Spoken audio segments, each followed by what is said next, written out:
কোনো এক পত্রিকাতে পাবেন আমার জীবনে স্মরণীয় 2 দিন। আব্দুল্লাহ আম্মার জীবনে স্মরণীয় 2 দিন।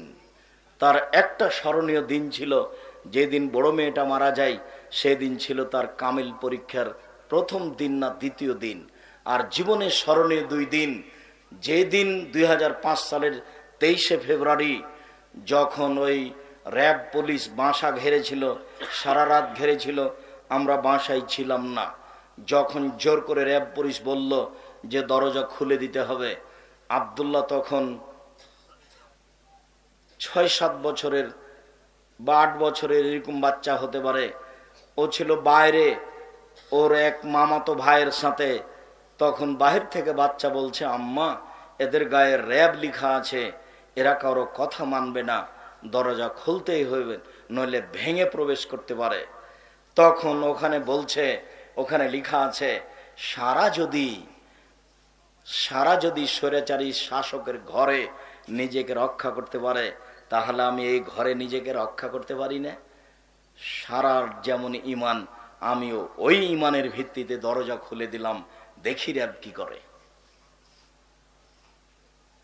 লেখা আছে আমার জীবনে স্মরণীয় 2 দিন। পড়লে আপনার চোখের পানি থামবে না। আমার জীবনে স্মরণীয় 2 দিন। যে কেউ যতই অন্তর পাথর হোক, পড়লে আপনার চোখ দিয়ে স্বাভাবিকভাবে পানি আসবে। আমি তো আপনাকে পুরো বিস্তারিত বিবরণ বলতে পারলাম না। সম্মানিত দিনী ভাই বোন, বিপদে পড়ে 2 রাকাত সালাত আদায় করে, ওই সময়ে তাড়াহুড়া করে 2 রাকাত সালাত আদায় করে দরজা খুলে দেওয়া হয়েছিল।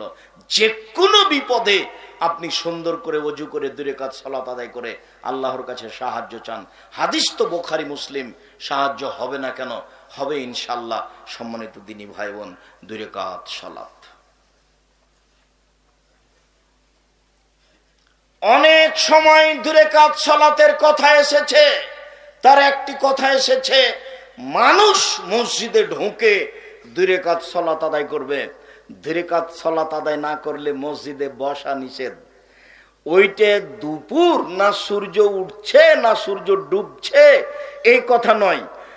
আপনি যে ঘরের বাইরে লেখা আছে যে অনুমতি ছাড়া প্রবেশ নিষেধ, তা আপনি কি এখন এমনি ঢুকতে পারবেন না অনুমতি নিতে হবে তারপরে? তো মসজিদে বসার অনুমতি কি তা কি জানেন? 2 রাকাত সালাত, ওটা আরেকজনের ঘর।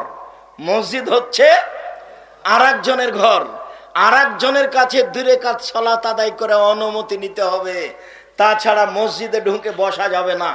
সারা দুনিয়ার মানুষ যদি মসজিদে ঢুকে বসে যায়, তাহলে সারা দুনিয়ার মানুষ যার মসজিদ তাকে অপমান করে, তাকে অমান্য করে। মসজিদ আল্লাহর, অতএব 2 রাকাত সালাত আদায় করে অনুমতি নিয়ে প্রবেশ করতে হবে। যদি ঢুকে যান তাহলে বসতে পাবেন না। যা কাজ আছে দাঁড়িয়ে দাঁড়িয়ে দেখে বের হয়ে যেতে হবে।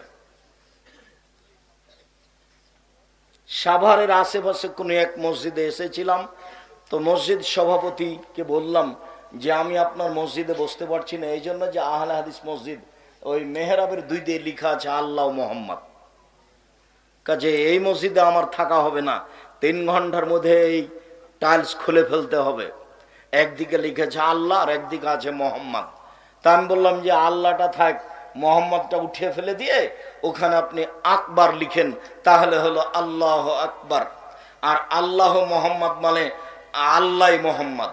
আপনি ডান দিক থেকে অনুবাদ করেন, আল্লাহ হলেন মোহাম্মদ, বাম দিক থেকে অনুবাদ করেন, মোহাম্মদ হলেন আল্লাহ। ডান দিক থেকে অনুবাদ করেন, আল্লাহ হলেন মোহাম্মদ, বাম দিক থেকে অনুবাদ করেন, মোহাম্মদ হলেন আল্লাহ। এবার মোহাম্মদটা উঠিয়ে দিয়ে আকবার লিখেন। এবার ডান দিক থেকে অনুবাদ করেন, আল্লাহ হলেন সবচেয়ে বড়। বাম দিক থেকে অনুবাদ করেন, সবচেয়ে বড় হলেন আল্লাহ। বাম দিক থেকে অনুবাদ করেন, আল্লাহ হলেন সবচেয়ে বড়। আপনি ডান দিক থেকে অনুবাদ করেন, সবচেয়ে বড় হলেন আল্লাহ। যদি লিখতেই হয় তাহলে কি লিখতে হবে? আল্লাহু আকবার। তো তবু পশ্চিম দেওয়ালে লেখা যাবে না। পশ্চিম দেওয়ালে মোবাইল ফোন বন্ধ করুন, এটা লেখা যাবে না। পশ্চিম দেওয়ালে ঘড়ি রাখা যাবে না। পশ্চিম দেওয়ালে আল্লাহ আকবার লেখা যাবে না। কেননা আপনি লিখে রেখেছেন পশ্চিম দেওয়ালে মোবাইল ফোন বন্ধ করুন, তারপরে আপনি আল্লাহ আকবার হাত বাঁধার পরে চোখ চলে গেছে, তখন আপনি বলছেন মোবাইল ফোন বন্ধ করুন। এটা কাউকে বলা লাগবে না, এমনিতেই চলে আসবে। যার জন্য মসজিদের পশ্চিম দেওয়ালে কিছু থাকবে না।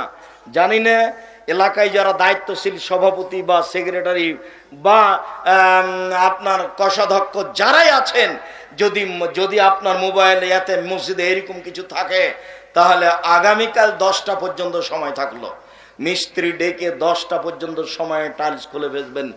জরুরি ভিত্তিতে খুলে ফেলতেই হবে, আপনি ফেলতে বাধ্য। সম্মানিত দ্বীনি ভাই বোন, বলছিলাম রাসূল সাল্লাল্লাহু আলাইহি ওয়াসাল্লাম বলেন, কেউ যদি 12 রাকাত সুন্নাত সালাত আদায় করে 24 ঘন্টায়, তাহলে প্রত্যেক 12 সমান তার জন্য জান্নাতে ঘর বানানো হবে। প্রত্যেক 12 সমান তার জন্য জান্নাতে ঘর বানানো হবে। আরবা রাকাতিন কাবলা যোহরে, জোহরের পূর্বে 4 রাকাত, রাকাতাইনে বাদাহা, জোহরের পরে 2 রাকাত, রাকাতাইনে বাদাল মাগরিব, মাগরিবের পরে 2 রাকাত, আর রাকাতাইনে বাদাল ইশা, ইশার পরে 2 রাকাত, আর রাকাতাইনে কাবলাল ফজর, ফজরের পূর্বে 2 রাকাত। এই 12 রাকাত যদি কেউ নফল সালাত আদায় করে, তাহলে প্রত্যেক 12 সমান তার জন্য জান্নাতে ঘর নির্মাণ করা হবে। সম্মানিত দ্বীনি ভাই বোন, জরুরিভাবে আপনাকে কয়েকটা দুয়ার কথা বলি। আপনি যদি ভোর রাতে উঠতে পারেন, যখনই ঘুম ভাঙলো তখন যদি আপনি উঠতে পারেন, তাহলে আপনি এই দোয়াটা পড়বেন। দেখেন আপনার মনে আছে কিনা। উঠেই বলবেন, লা ইলাহা ইল্লাল্লাহু ওয়াহদাহু লা শারীকা লাহু লাহুল মুলকু ওয়া লাহুল হামদু ওয়া হুয়া আলা কুল্লি শাইইন কাদির। আল্লাহ ছাড়া কোনো মাবুদ নাই, তার কোনো শরীক নাই, সর্বক্ষমতার অধিকারী তিনি। সুবহানাল্লাহে, পবিত্রতা তার। আলহামদুলিল্লাহে, প্রশংসা আল্লাহর। সুবহানাল্লাহে, আলহামদুলিল্লাহে, লা ইলাহা ইল্লাল্লাহ, আল্লাহ ছাড়া কোনো মাবুদ নেই। আল্লাহু আকবার, আল্লাহ হলো সবচেয়ে বড়। এই কথা বলার পরে আপনি বলবেন, লা হাওলা ওয়ালা কুওয়াতা ইল্লা বিল্লাহ। বাহ্যিকভাবে, আন্তরিকভাবে কোনো শক্তি নাই আল্লাহর শক্তি ছাড়া।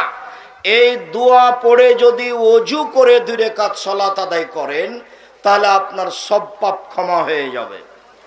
অতএব আমি আমার আলোচনার এই পর্যায়ে এসে আপনাকে 2 রাকাত সালাত আদায় করতে বলছি, আর উঠে এই দোয়া পড়তে বলছি। এই ছেলে, আমি তো এখন শেষ করতে যাচ্ছি, আপনার ব্যস্ততার কি আছে? আপনার এত ব্যস্ততার কি আছে? সম্মানিত দ্বীনি ভাই বোন, আমরা গুরুত্বপূর্ণ আলোচনা শুনেছি, রিজিকের গুরুত্বপূর্ণ আলোচনা শুনেছি। কোরআন মাজিদ পড়ে বুঝতে হবে আমার লক্ষ্য উদ্দেশ্য কি। গুরুত্বপূর্ণ আলোচনা শুনছিলাম 2 রাকাত সালাত, নফল সালাত। এইভাবে জীবনের সফলতা আনার চেষ্টা করি। আমার দ্বীনি বোনদেরকে পারিবারিকভাবে ভালোভাবে চলার অনুরোধ জানিয়ে আজকের আলোচনা আমরা এখানে শেষ করছি।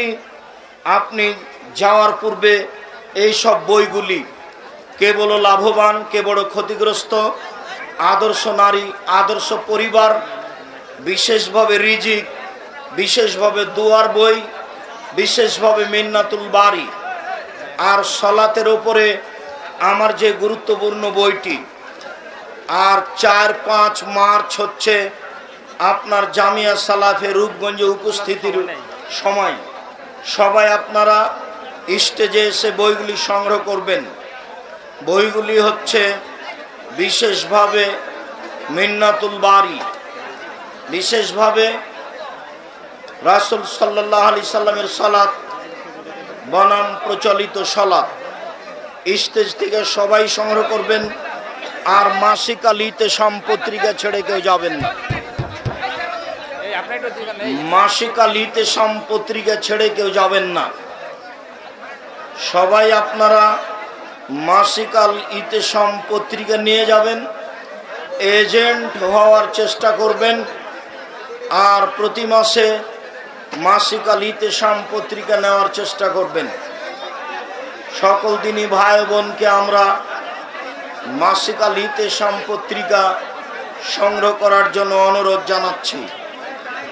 আমরা প্রশ্নের উত্তরগুলো দিতে থাকি আর বইগুলি সংগ্রহ করেন।